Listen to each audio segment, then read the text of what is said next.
नमस्कार, मैं हूँ शालिनी और आप देख रहे हैं BBN भव्य भारत न्यूज। चलिए शुरू करते हैं आज की मुख्य खबरें। आज से शुरू होगा दिल्ली विधानसभा का मानसून सत्र। सीएम रेखा गुप्ता पेश करेंगी 2 कैग रिपोर्ट। दिल्ली विधानसभा का मानसून सत्र सोमवार से शुरू हो रहा है, जो 8 अगस्त तक चलेगा। इस बार सत्र ई विधानसभा के रूप में होगा, जहां सभी काम पेपरलेस होंगे।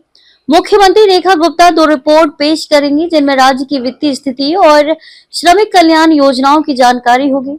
विपक्ष सरकार को विभिन्न मुद्दों पर घेरने की कोशिश करेगा। शिक्षा मंत्री आशीष सूद एक शिक्षा विधेयक पेश करेंगे।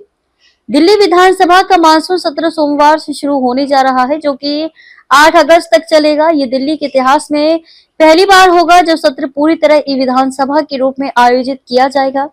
कहने का मतलब ये कि विधानसभा सत्र पेपरलेस होगा और सभी फाइलें ई फॉर्मेट में पेश की जाएंगी।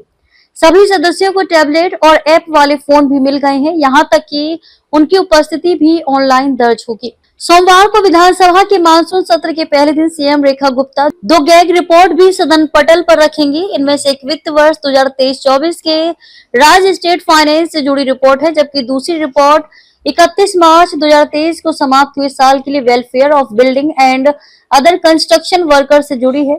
पहली रिपोर्ट में राज्य की वित्तीय स्थिति, सरकारी खर्चों और वित्तीय प्रबंधन की समीक्षा की गई है। वहीं दूसरी रिपोर्ट 31 मार्च 2023 को समाप्त हुए वर्ष के लिए निर्माण श्रमिकों के लिए लागू योजनाओं और उनके कल्याण के लिए किए गए प्रयासों की जांच करती है। सीएम द्वारा इन रिपोर्ट को पेश करने के साथ ही सत्र में इन पर चर्चा होने की संभावना है। विपक्षी दल, खासकर आम आदमी पार्टी, भाजपा सरकार को विभिन्न मुद्दों पर घेरने की कोशिश कर सकती है। इस सत्र के दौरान झुग्गी तोड़ने जैसे मुद्दों पर भी विपक्ष की ओर से सरकार पर सवाल उठाए जाने की संभावना है। वहीं सरकार अपनी उपलब्धियों को मानसून सत्र के दौरान सामने रख सकती है।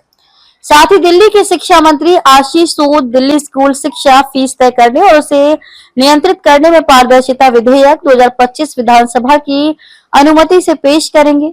दिल्ली विधानसभा के सोमवार से शुरू होने जा रहे मानसून सत्र में पहली बार प्रयोग में लाई जा रही ई विधान व्यवस्था की ट्रायल के तौर पर रविवार को ई व्यवस्था से ही सदन का संचालन किया गया।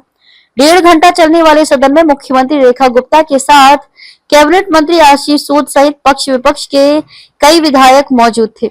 विधानसभा अध्यक्ष विजेंद्र गुप्ता ने भी अपनी कुर्सी से ट्रायल में भाग लिया। गुप्ता ने कहा कि पहली बार प्रयोग में लाए जाने के कारण विधायकों के सामने कुछ समस्याएं आई हैं। विधानसभा ने नई व्यवस्था को लॉन्च करने के लिए 18 तकनीकी विशेषज्ञों को लगाया गया है, जो अलग अलग टीमों में विधायकों के साथ सदन में मौजूद रहे। विधानसभा अध्यक्ष ने कहा कि सोमवार 11 बजे से 2 बजे तक ट्रायल किया जाएगा। इसके बाद 2 बजे से सदन चलेगा। तो अभी तक के लिए इतना ही। मैं शालिनी आपसे विदा लेती हूँ। अगली खबर में फिर मुलाकात होगी एक और खास खबर के साथ। तब तक के लिए बने रहिए BBN भव्य भारत न्यूज के साथ। नमस्कार।